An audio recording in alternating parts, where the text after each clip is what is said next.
Hey, everybody. Welcome to Game Mess Mornings with me, Jeff Grubb, your host from giantbomb.com. Thank you for tuning in. In this episode, we're going to be talking about the employees attempting to stand up to the EA acquisition and also saying goodbye to a legend. It's going to be a good one because we have Jan Ochoa on the show.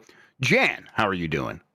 I am still deep in internet woes, Grubb. It turns out when they have to move the fiber ONT machine to a different part of the house, all the beacons you got in the house also need to be repoed. Got to And redo that the may not. beacons.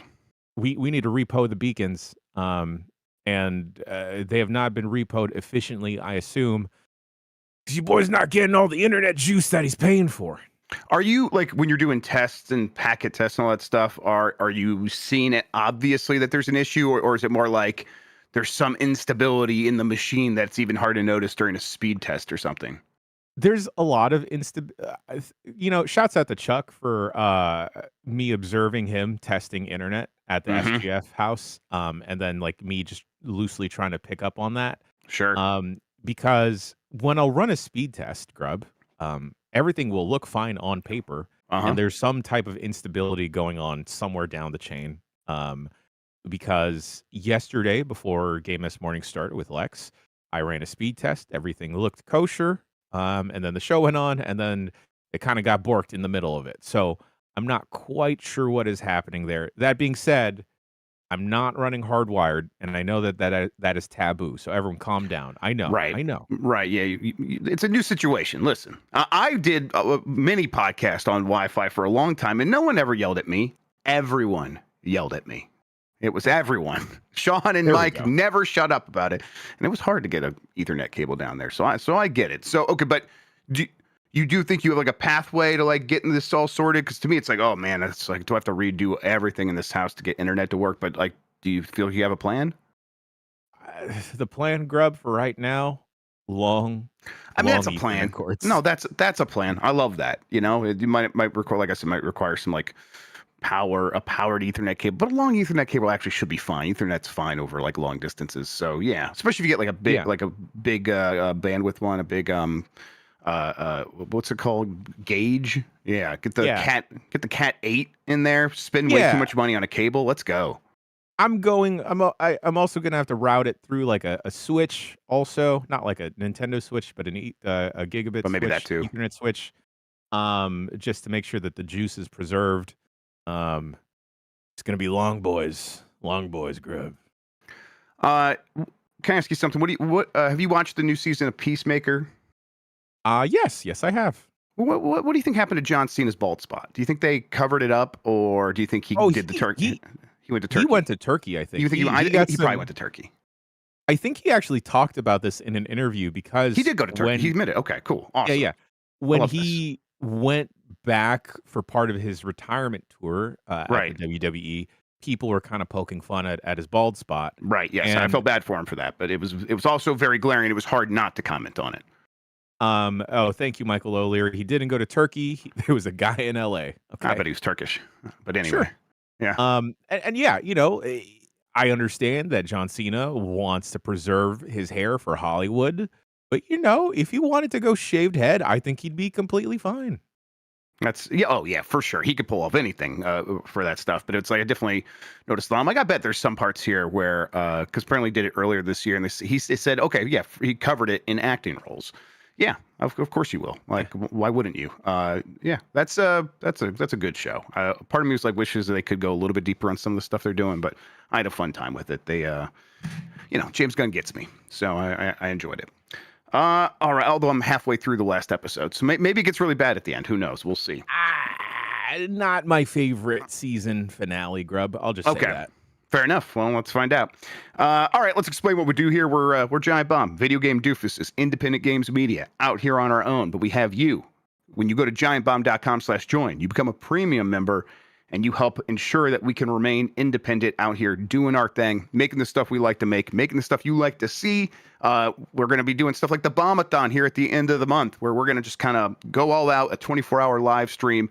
October 27th, I want to say, Jan, you told me yesterday. Yes. That's right. Okay. Yes. October 27th, starting at 5 p.m. that day. We can do stuff like that because we have you supporting us, and we're going to try to set up a whole new year of support starting that day and really kind of kicking off some awesome stuff going forward.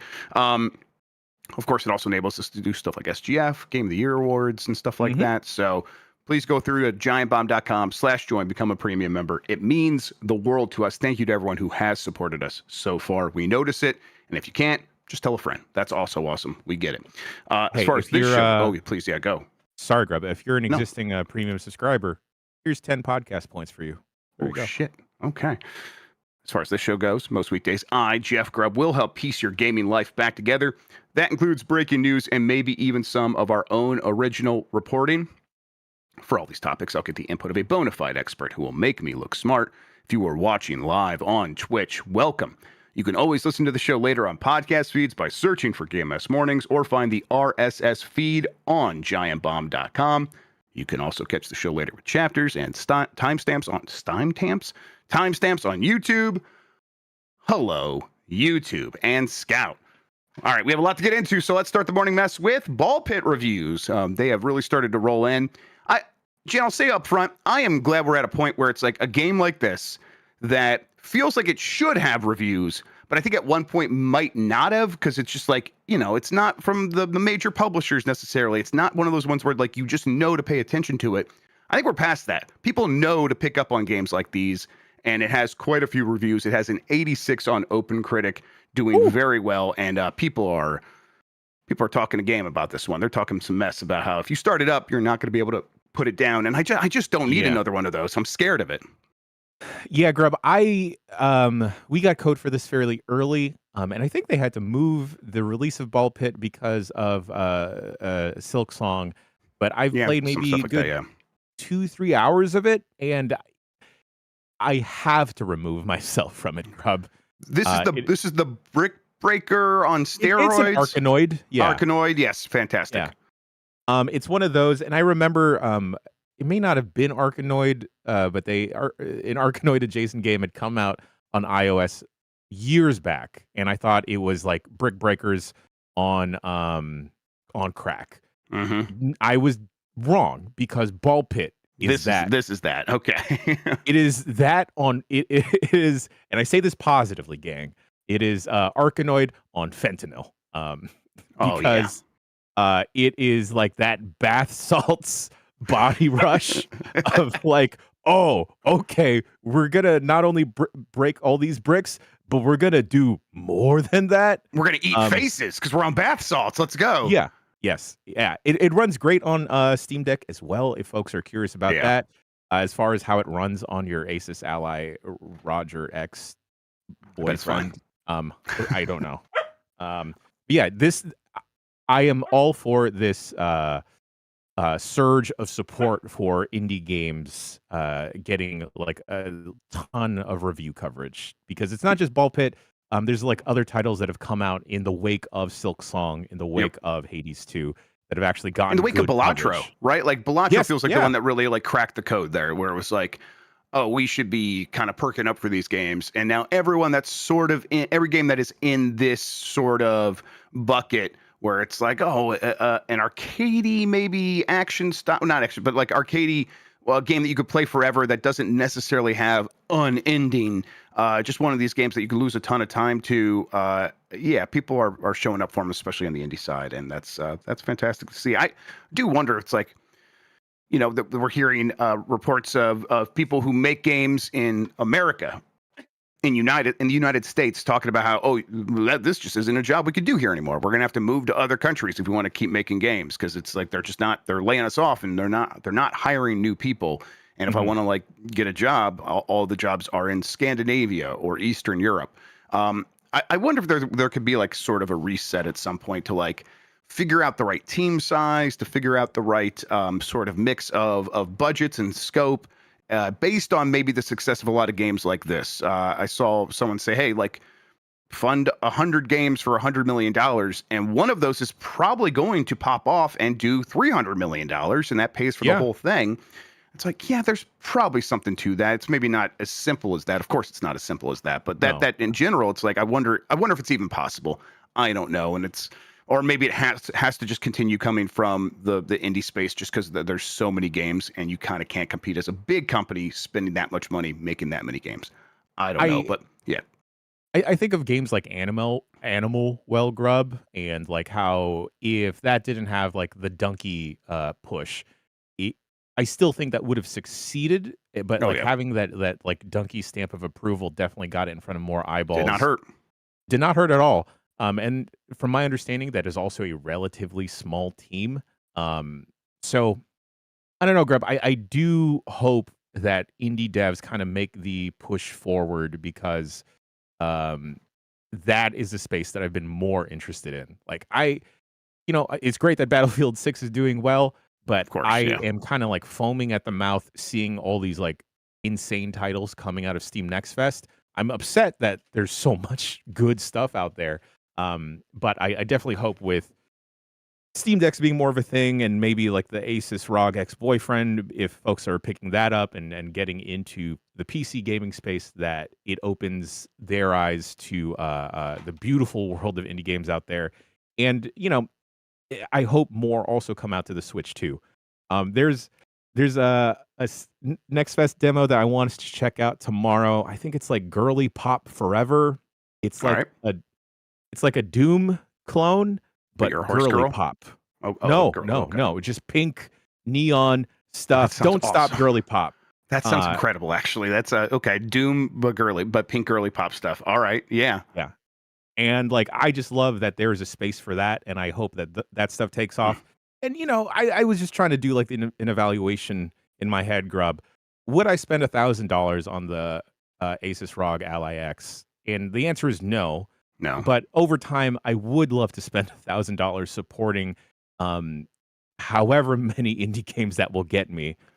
Just because I don't know, that space is more interesting and percolating more rather than yep. like the AAA space. At least for me personally. Yeah, I mean, clearly, and it's and the big companies don't seem like they have a grasp on it. You know, the private divisions that have come and gone, and there's a bunch of similar labels like that the big publishers have tried, and they just couldn't make it make sense. And the ones that do, EA, they're like they find the one that works, Joseph Ferris, and they just kind of go back to that well over and over again, and they've stopped it. Like we don't get unraveled games anymore or whatever. So it's going to have to come from somewhere else. Ballpick got a 4 out of 5 from Christian Donlin at Eurogamer. Said Kenny Sun's new game is a voguish spin on an Atari classic, and it rules. An 80 out of 100 from Robin Valentine at PC Gamer, who says a roller coaster ride of ball bouncing action that loves to break its own rules. And then a 9.5 from Jeremy Duff at Gaming Nexus, who says Ball Pit is a wildly inventive twist on a classic formula, blending brick breaking with rogue-like progression, RPG mechanics, and resource management into a chaotic, endlessly replayable experience. Thanks to a deep roster of characters, seemingly endless ball combinations, and a settlement system that evolves between runs, the game will sink its hooks into you and refuse to let you go. I gotta say, I do feel like it is not helpful advice, but still advice that people should probably take. If you're not into roguelites, keep trying. I know Yeah, there's so no. many coming out, and these are the games that everyone keeps talking about. We like Absalom, this Hades 2. It's just like there's an endless list of these massive roguelikes and roguelites that people keep bringing up. And I get why some people, like, if you grew up playing narrative games that just have a beginning and an end, which I think a lot of our audience probably did, it's so like frustrating to feel like you lose progress. But there is a reason that these games keep popping off, and you will probably find one that is for you eventually. Like that, again, like Sean didn't like Hades 1, loves Hades 2. And it's like that Yeah. happens. So just keep trying, I would say. Yeah. This one's $15. Maybe it's the one to take a risk on. And like you said, Grub, if you're into that narrative that carries over from run to run, there's something like Hades 2 that will document and have voice lines for virtually everything you ever do in that game. So there's that. But also, if you're not into that isometric combat, there is something like Megabonk. I finally tried it out. Like a monk, yeah. Oh, Grub, I hate Dan Reichert. It's it's I don't know, man. That game is immediately so sticky. Yeah, I had to put that one aside as well. I'm gonna focus on some other stuff instead, like breaking embargoes. All right, let's see here. EA employees slam $55 billion buyout in open letter. This is from Darren Bonthus at GameSpot. In an open letter, EA employees have publicly criticized the company's proposed $55 billion sale to an investor consortium, warning that the deal could have dire consequences for the people who make EA's games. Well, who cares about them? Certainly not the people making the money here.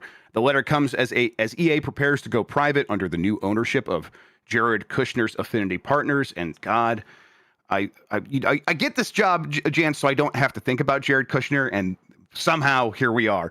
Silver Lake and Saudi Arabia's public investment fund pending regulatory approval.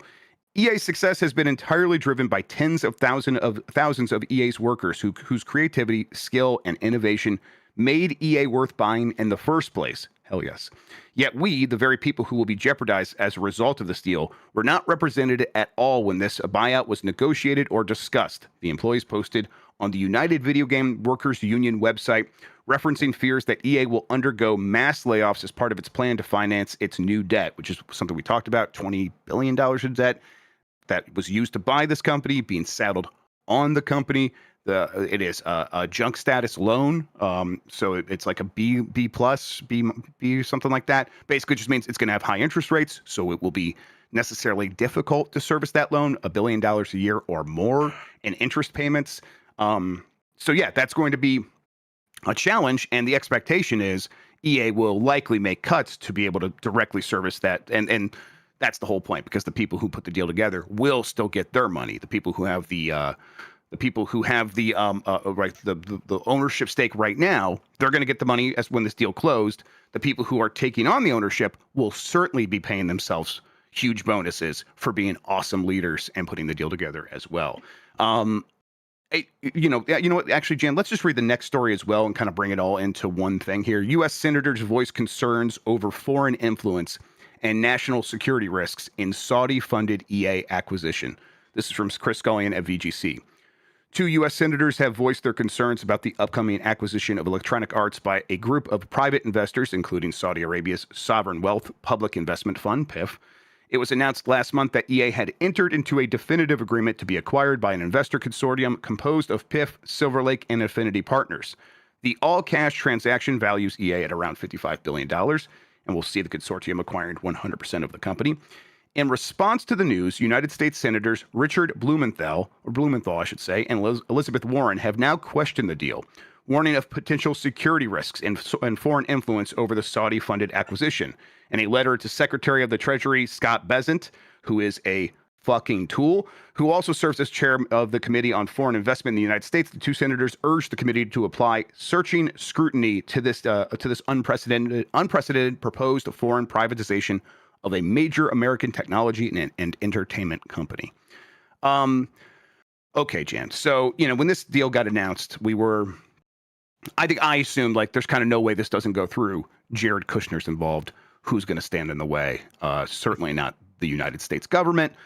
I don't know. Saudi Arabia and security risks, that seems like a fair thing. They helped with 9/11. So yeah, that makes some sense to me that we should maybe be concerned about that. Do you think between the employees actually speaking up in this case, something we haven't seen much of before with these major acquisitions? Like the Activision employees were, I think, kind of like, look, it's bad under Activision. Yeah. Maybe it could be better under Microsoft. Now, I think obviously it was just as bad, if not worse, under Microsoft. We don't really know. We can't know for sure. But clearly it wasn't great. A lot of them got laid off. But they didn't know. I think they had some hope. Here, I think everyone just sees like we are like just on a basic level under risk of getting Toys R Us, where like, hey, because of that debt, we're just going to be strip mined of our value. And because we will be the biggest cost as labor, we will be the first to go. So we see the obvious risk to our livelihoods here. And then on top of that, U.S. senators being like, and now there's security risks. Do you think there's any chance that this deal hits any road bumps over the next couple of years? I hope it hits all of the bumps, and I hope one of the bumps is Jared Kushner, to be honest. Because Grubb, like, of course, like if with this buyout, it's not like Saudi Arabia is going to supply any developmental talent. They would still be consuming the existing developers. But those developers are going to be the first ones in line to get cut to satisfy the loan, like you mentioned. I honest to God hope that this actually does pick up more steam and maybe the deal doesn't go through because there's it's it doesn't make sense to me, Grub, for this to get approved if the everyone on the inside is yelling and upset about it, if people on the a lot of people on the outside are upset about it and what this could mean, not only to like a one of the last remaining big American video game companies, but also just uh, everything underneath it. What happens to Madden, Grub? Do we not do we not get any football? Is it gonna be presented in Riyadh now in a fancy stadium Oh, over there? there's going to be an NFL game played in Riyadh within the next 3 years. Cool, Yep. cool. One of America's pastimes Yep. over there. I guess everyone has a price tag. Oh yeah. Um, and I just I feel terrible for the devs that are being affected, and I'm very proud and happy, and I stand with them in speaking out against this because of course they're not going to get factored into the situation. Everyone at the top, like No. you said, Yeah. Grub, they have several golden parachutes at this point. Hmm. And Surrounded by like gold. Yeah. yeah, and they're patting themselves on the back for, like, thinking this is a great thing that they're doing because they are gonna be able to get out scot-free and completely fine. But this could potentially, ruin several different IP. It could fuck up uh, so many other games and just get microtransactions shoved into it that don't need to be, and then, like we've mentioned several times, the devs that are going to be affected, this is going to ruin lives. Yep. You know what? I'm like thinking is maybe more likely. I don't know if it's likely, but more likely every day is in a couple years, the new owners of maybe the Xbox hardware division will be in Saudi Arabia. That feels like something that could happen. I don't think Microsoft's going to sell Call of Duty or Minecraft or anything like that. But if they are if they lose interest in hardware or lose more interest in hardware, I could see them being like, let's bundle up the hardware side and send that over there and kind of and maybe even the Xbox name because Microsoft gaming like Call of Duty, Minecraft, all the King stuff, Candy Crush, all that stuff's more valuable than the Xbox branding at this point. And it's not like Microsoft wouldn't still be able to use it. They probably would just like partner up with them going forward and use it as necessary. I could easily see that happening. Now, again, I don't know if it's likely, but I could see them. I could see that being a path that happens, and it's like, oh, every step we take of this of more and more of the ownership being sort of consolidated in this one place where there is no regulatory oversight that would be really be possible, would all be private ownership. It just makes an already fraught industry feel even more like capable of toppling over. Yeah, Grub, this ties into what we began the show with, where it feels like the bigger titans in this industry are so fragile at this point that they are all on the verge of toppling over. And unfortunately, the people are going to topple over are the people supporting them up, Hmm. which is it, and you know what? To be fair, Grub, it's not just the devs; it's people on the PR side, marketing side, various IT teams, the poor people doing QA that have always got stepped on, that are going to continue to get stepped on, and like everyone in the indie space has to navigate around these like titans falling over. Yep, exactly. Yeah, it's and I think that's why a company like EA makes the choices it makes right now because they don't feel like there's any obvious pathway forward. That's something we talk about a lot, where it's like, hey, what's our strategy? What's our next strategy? Hey, can we come up with an idea of what our next 5 to 10 years looks like? And because it's so dangerous and so risky and unsure. That like and anything could happen and you kind of they just feel like they got to take the money now get the big buyout now and here it is and all these employees going like what about us, we did create this value, and EA is of course going to have no answer for that because it doesn't matter, they don't care, they're getting their exit strategy right now and that means not having to worry about all these people that are employed by EA. It's yeah, dark and grim. All right, let's take a break. We're gonna have a quick ad message when we get back. Plenty of more headlines to get into. If you want to skip out on these, premium version of the audio show, premium version of the video show, you get that by going to giantbomb.com/premium, or excuse me, giantbomb.com/join. Become a premium member. We'll be right back.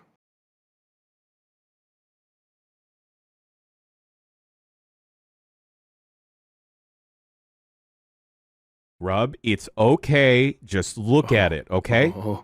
It's fine. Oh, what the?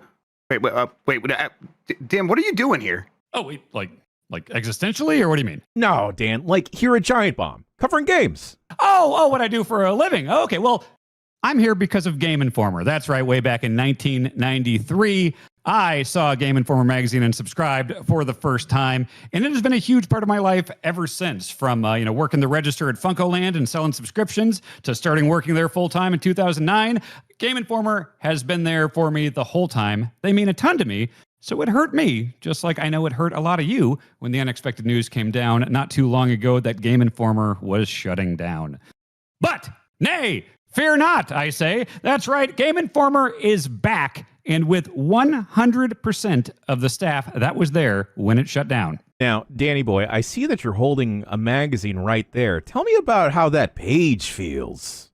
I'm telling you, I have held hundreds upon hundreds of Game Informer magazines from 1993 to today, and this is without a doubt the best. I'm feeling this right now. Ooh. This is a smooth cover. Oh. This is a thick, nice paper here. The print is just good. This is a wonderful quality print magazine. It makes my heart feel good. And I know that Game Informer is a team that I can rely on to say something substantial about games and the people who make them, because GI has a stellar crew of editors. These are people I love to have on the couch at Giant Bomb at night over at Summer Game Fest. It's people I can always rely to have something interesting to say. That's why I know when they have those excellent cover stories, just like they always did and always will continue to do so, it's going to be some of the best coverage in video games. And another fun bonus, Game Informer donates 5% of every subscription purchase directly to St. Jude Children's Research Hospital. Earlier this year, the future seemed very uncertain for both Game Informer and Giant Bomb. That's putting it mildly.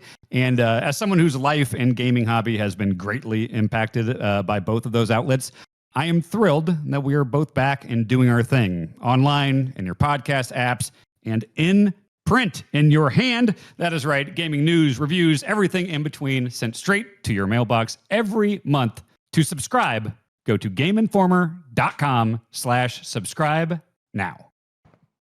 Magazines.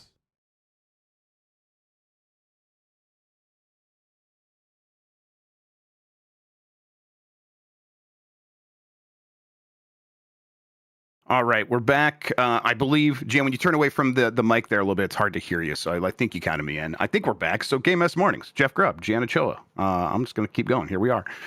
Let's do this next story. Quantic Dream developing multiplayer title. And they also say Star Wars Eclipse development is ongoing. This is from Sal Romano at Gamatsu. Quantic Dream is developing a competitive multiplayer experience, studio head David Cage said in a message on the company's official website. It is one of multiple games in the works, including the 2021 announced Star Wars Eclipse, which Cage confirmed is ongoing. This new title may surprise our fans as it is very different from what we have done so far, Cage said. But taking risks, challenging ourselves, exploring new ways of playing and telling stories, and attempting what seems impossible, and also making that live service money, I might have added that, has always been part of our DNA. Yeah, so I guess it's worth pointing out, Quantic Dream does those sort of narrative choose-your-own-adventure style games in the past. The ones where, like, David Cage would send 30,000-page scripts out to, like, outlets, and they would always be blank. He's like, this is how many pages the script is, and he did that for, like, multiple games, because games were always 30,000 pages for some reason. And so this feels very different. The Star Wars Eclipse game already felt different. That was supposed to be kind of an action game. A competitive multiplayer game, even more different than that. God, Jan, I don't know. I want to say, is there space? If one of these things is different and can work, that Arc Raiders game, it feels like it's going to pop off when it comes out. We'd be like, oh, is there another room for an extraction shooter? Having known nothing about Arc Raiders, I would probably go, no, what are you doing? But I bet that game's going to be just fine. So I guess the real question is, do you want to see this from David Cage? No, not at all. and not because no, he can't do it, Grubb. I was gonna try and justify it, but this is not your bag, dog. This is like if we suddenly decided we wanted to, gosh, I don't know.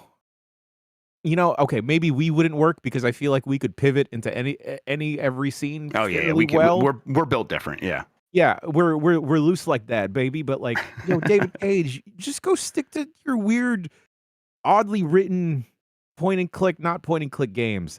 How, given the history of the studio, Grubb, and let's just look at like the last couple years, because it's Detroit Become Human, Beyond Two Souls, Heavy Rain, and then Fahrenheit. How does any of that translate to a multiplayer game?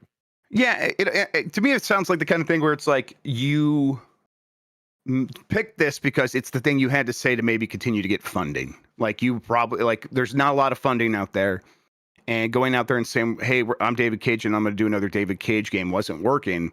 So instead, you said the thing you needed to say to get the person to sign on the dotted line to get that cash. And maybe that's not what happened here. Maybe this is what they really want to do.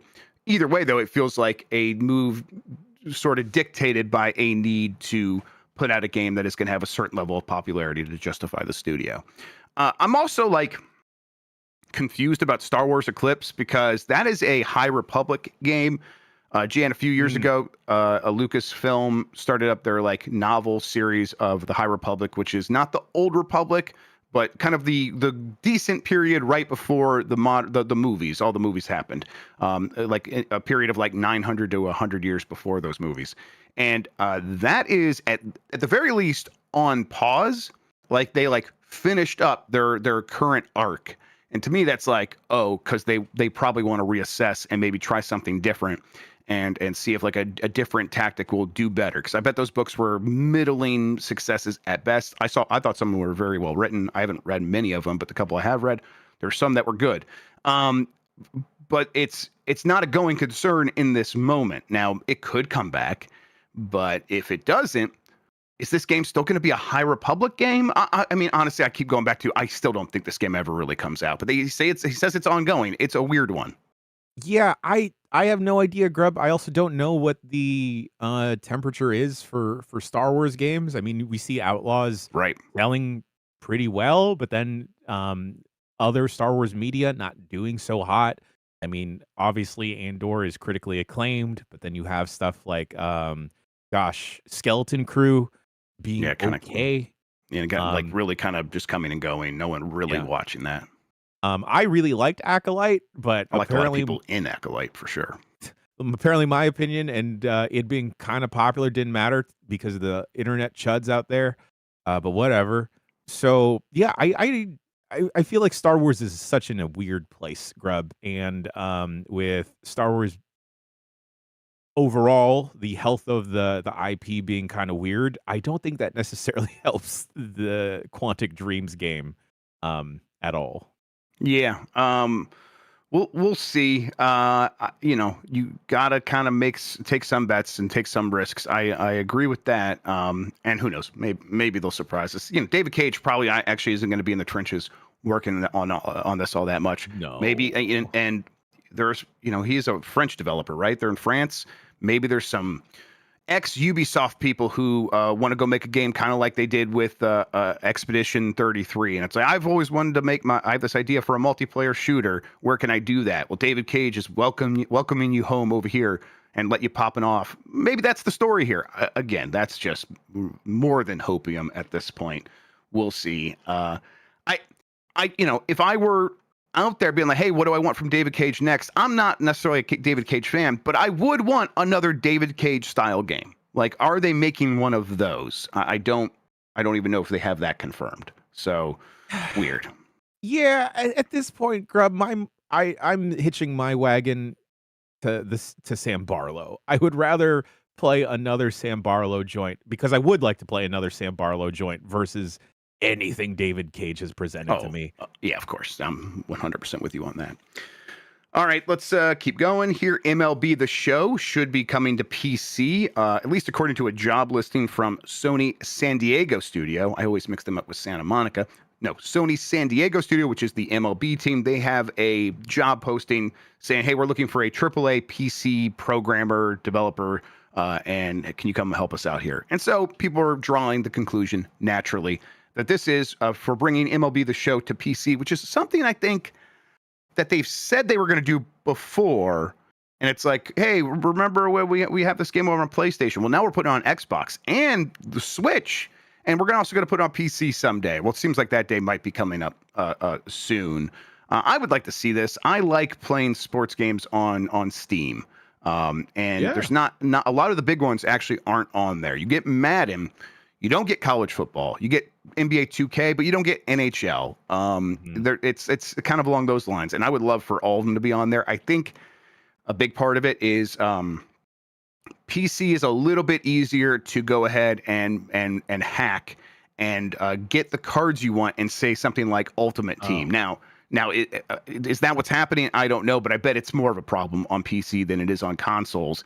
And so when you do all the effort to build one of these games for PC, the hope would be like, well, and it makes just as much money as the other platforms do in terms of microtransactions, and maybe that doesn't always turn out to be the case. So they don't go through with it. I bet that's why NHL doesn't make the cut and things like that. But hey, I'll play this on PC, I think, finally, actually. I would love to have it on my Steam Deck, for example. For sure, Grubb. Yeah, sports everywhere. Sports also, everywhere. folks, that if you don't watch a sport, there's one for you out there, just like there's a roguelike out there That's for right. you. It's almost exactly the same thing. Yeah, there's a sport out there. Yeah, don't let growing up and maybe possibly being bullied by a jock like Jeff Bakalar traumatize you from watching or partaking in a sport, gang. They're fun. It's okay. Teamwork is cool. Stand up to the Baculars of the world, everyone. All right. Sonic Rumble will finally launch in November. This is from Ben Lyons at Game Reactor. The saga of Sonic Rumble seems to finally be coming to an end. The mobile arcade royale game has been in development for a good while and had multiple former release dates, I should say, that were each followed by delays. Now, as we are edging closer to the end of 2025, Sega has affirmed the launch plans for the title once more. We're informed that Sonic Rumble will finally be coming to iOS and Android devices as soon as this November. We don't have a firm date beyond that, but around that time. So yeah, this is the Fall Guys, but Sonic sort of thing. And I've always thought, hey, that's interesting. Although, what was the game? King of Meat is kind of like, hey, what if Fall Guys had better controls? And it's like, oh, that removes all the juice. Now that's not King of Meat's only problems. But it's like, oh, there's something about the awkwardness of Fall Guys that actually makes that whole concept work. And I wonder if, like, oh, it's just a bunch of characters who can run really fast, if that will make each level or each sort of run feel very samey. But that's me just sort of worrying about this concept because I'd like just experienced King of Meat. This should be fun, right? This should work. Yeah. I do worry, Grubb, because for the most part, I associate Sonic with speed and like pretty okay to good controls when it's at least in a 2D format. Joel in chat says Sonic has back controls, so it's not a problem, which that got me. Wow. Okay, Joel. All right. Simmer down now. Simmer down. Sonic didn't do anything to you. But I don't know how that would translate into like a Fall Guys like game where it is supposed to be kind of clumsy and clunky. Or at least that helps. Like that, I don't know. Yeah. My recent experience makes me think that is a huge part of making one of these round-based platforming obstacle games interesting in the moment. If every player is just Big the Cat and Robotnik and the robot guy, they're basically beans. Yeah, we clear it. Yeah, just throw the bean-like characters in, or as long as they make it obvious that it's like a Sonic puppet versus like Shoot Sonic, you know. Yeah, they could call this Dr. Robotnik's Mean Bean platforming machine, and I would be in. Yeah, let's do that. Just make all the characters round. I would love it. I like this idea. I like the idea of the Battle Royale concept kind of getting deconstructed and then put back together in different ways for different genres. I still think Fall Guys is a really fun game. And I want to see Sonic do it. I would love to see Nintendo tackle this with like Mario. Yeah. Or even like maybe even like Kirby or something. I guess they did do it with Kirby, right? A little bit. There was that 4-player buffet rush game or whatever it was called. That was okay. Yeah. And that was okay. The kids really had fun with that for a while, and I enjoyed playing with them. But yeah, it's like that was definitely like a reduced version of this concept. They could do even more with it. Yeah, there has to be some B team of characters that you could easily slot into like a Fall Guys like game. Yeah.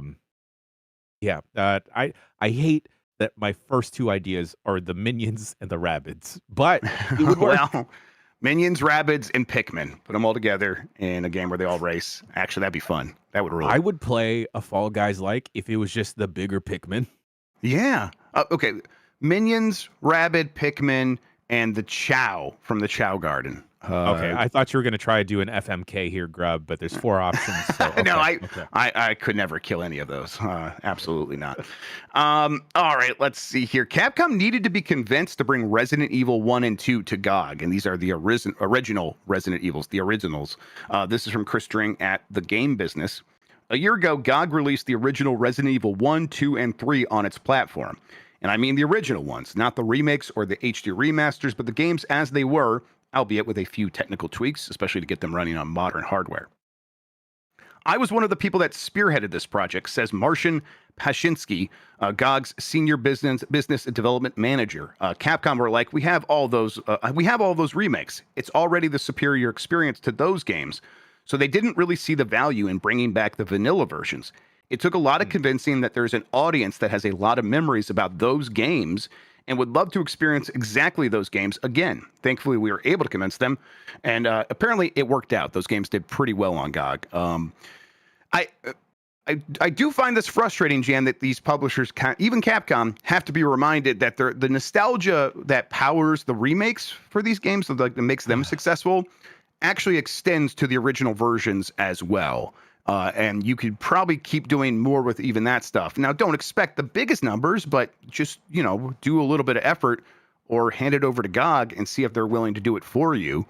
So we can we can get these games and be able to purchase them again, but also just like basic preservation work, right?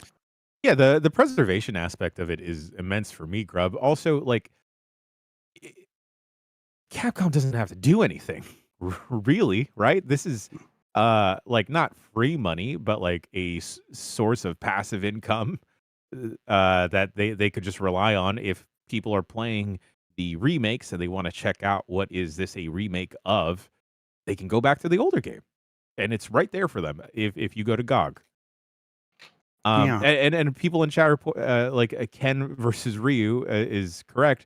That's why studios like Night Dive are so great, because of like preserving the OG game and then putting a little bit of stank on it.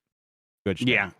Yeah, and it's like it doesn't even require all of that extra effort that Night Dive does. It really can be just get it running, make sure it's like when you boot it up, it doesn't have any funkiness to it, which is a lot of the stuff that GOG does, and that'll go a long way. And those Resident Evil 1, 2, and 3 games on PC are also like curios, right? Because they're not exactly like the PlayStation versions that most people are going to remember. They have some of their own quirks that they're mostly the same game, but there's some differences. And they're interesting on their own, even separate from enabling people to go back and like re-experience their memories or whatever. It's going to be like, oh, hey, how did these early PC ports from Capcom even work in the first place? Well, you can go experience it that way.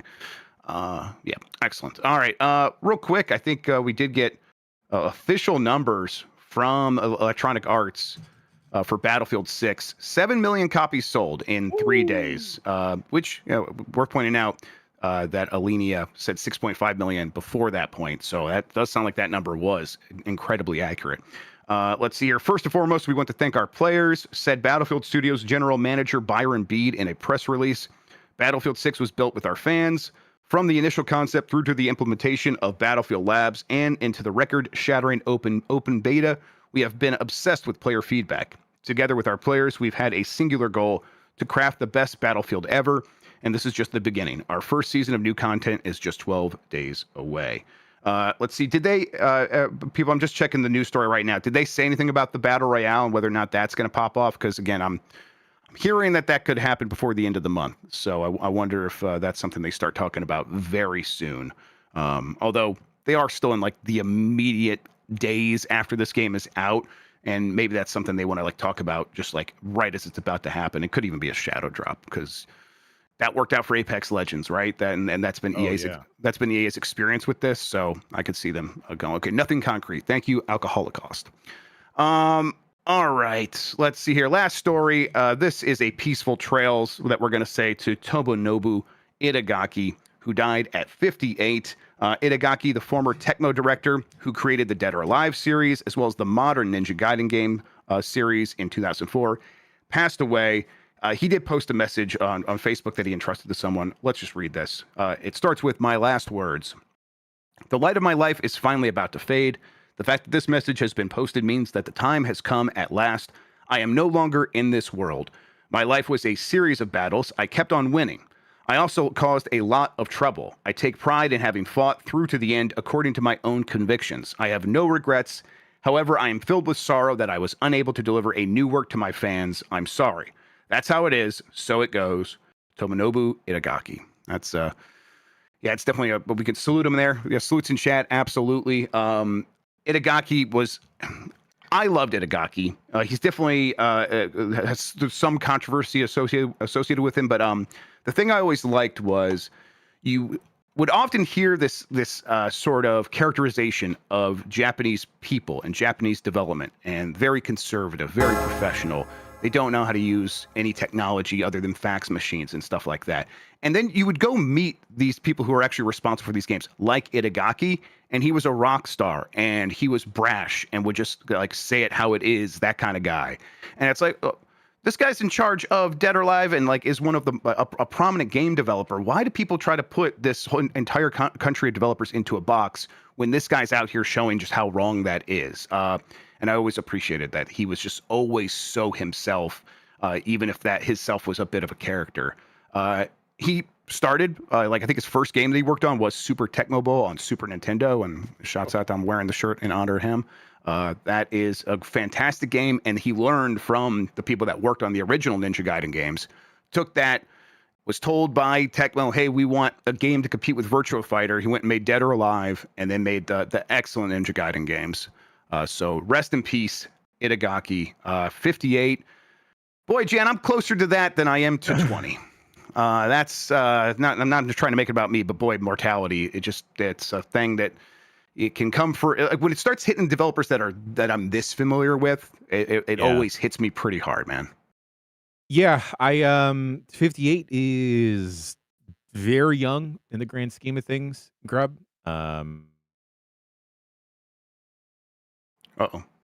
Always one of those super cool devs that you would see in like magazine interviews, or in like interviews that wound up on like early G4, or the dawn of games media on the internet. You would just think like, holy crap, this dude is swaggy as hell, and he makes Dead or Alive, and he makes Ninja Gaiden. This guy is cool. I want to, and it's just a shame, Grubb. It's just a shame that for him to pass so young. But I mean, his legacy, I think, is going to live on, because damn. Don't we all love ninjas and boobs? Yep. Shouts out to one of the progenitors of jiggle physics. Absolutely. He also is a guy that knew how to play the media. Like the persona he was putting on was clearly to benefit like his games. And he admitted that at points. I'll read this from the Wikipedia. He's a worker. He's a worker. Absolutely. Itagaki consistently gave harsh opinions on Namco's Tekken games, mainly due to his grudge against the company for its insulting radio commercial on his Dead or Alive game. He stated he never forgot an insult to his family and would retaliate with nuclear missiles more than 100 times for that. This along with his views, along with what he views as Tekken's stagnation in the fighting game genre, starting with Tekken 4, led him to condemn the Tekken series, placing it as his top 5 hated games, in spite of him stating Tekken 2 and Tekken 3 were good games, which his family enjoyed. In 2025, series director Katsuhiro Harada revealed that Itagaki had apologized privately to Namco Bandai in 2008, saying he had respected Tekken and its staff, and that his aggressive language was part of a strategy to draw media attention, especially from gullible Western gaming outlets. He knows he knew what he was doing. And again, I love that. Like, a worker is 100% right, Jan. That was a worker. And God, gaming was much better for him. 100%. 100%. Fuck these chuds that we got now. Yves Guillemot could never. Never, David Cage absolutely. could never. Oh, Marino's got a link here in chat for people where here he is on PlayStation Underground before the quote unquote persona. Yeah, I love that. A guy that knew what he was doing. 58. He was very cool. We're gonna miss Tomonobu Itagaki. All right, yeah. Real quick, yeah, Grubb, please hit me. JFan64 in the Twitch chat, I think that's just Jason Finelli, linked a tweet from Harada eulogizing Itagaki, and it has it's a very, very lovely message, and I think it just shows how cool both of them were and are, and it has like maybe the sickest photo from either the 90s or 2000s of both of them. Man, fighting game developers are just so goddamn cool. I think I'm gonna maybe after the Bombathon, I'm just gonna shed this persona and just lean into a dirtbag. It's we'll awesome. all know, we'll all just know. Itagaki's final message that he sent to Harada was, let's see here, I scroll away. Let's go drinking. Let's make some noise soon. That's a dude right there. That's a major dude. All right. Yeah. Once again, rest in peace. Peaceful trails to Itagaki from everyone at Giant Bomb. I hope and there's the nothing community. but jiggle physics up there in heaven for you, big dog. Absolutely. All right. Let's move on here. We do have a poll question now that we need to hit from yesterday's show. Let me go ahead and get where I was at with the results over there. Oh, that's on Opera. There we go. I'm going to refresh, make sure I have the most recent results. All right. Now that you've seen reviews, are you getting the ROG Xbox Ally or Ally X? 94% say no.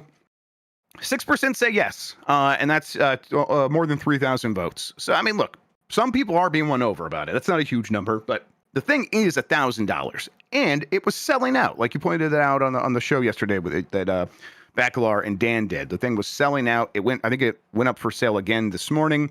I don't know if it's still available. People are going to buy this thing, and it will get improved through updates. I'm just not in a mood to spend $1,000 personally to go through that process. If it gets there, I will reconsider, but I bet by the time I do that, it'll be even more expensive because these things aren't getting cheaper. Right, Grubb, because now you're playing the game of chicken of, do you get it now when it's already a high ticket item? Yeah, God, that sucks. Before it goes up in price. I'm curious as to how many of these people voted in this poll before Dan and Bacalar's little tech stream where they kind of broke down the issues, not even issues, just like the quirks of the machine itself. Yeah, and Dan's experience is going to be an edge case, but I don't think it's going to be. I think people are going to have similar things. It won't be that exact problem because obviously that was just a review issue. But I think the point I'm trying to make is when you do encounter a problem on a device like this, a Windows handheld, solving it is especially frustrating. Going through the process is to figure out what app you're supposed to be into, what you're supposed to even be fixing. It's not just all one contained thing. And that was my like sort of floor there. I want them to take this full screen experience and make sure that everything that I need to do on this handheld can be done through that so that I don't have to deal with the rest of Windows. And I of course, for Microsoft, that's a pretty high floor, but it's still my personal standard. And I'm not going to like lower the standard so Microsoft can clear it, especially when we could see it can be done on stuff like the Steam Deck, which is not perfect by any means. But in terms of picking up a handheld device that does not have a keyboard, and I was going to say it doesn't have a mouse, the Steam Deck does have a trackpad, which is pretty handy, better than a touchscreen for navigating an OS. But when you do have a problem in the Steam Deck, you actually don't need to boot up in the desktop mode, even though you can do stuff over there. And if you want to get into the weeds with the thing, it does empower you to do that. But most people are never, ever going to have that issue.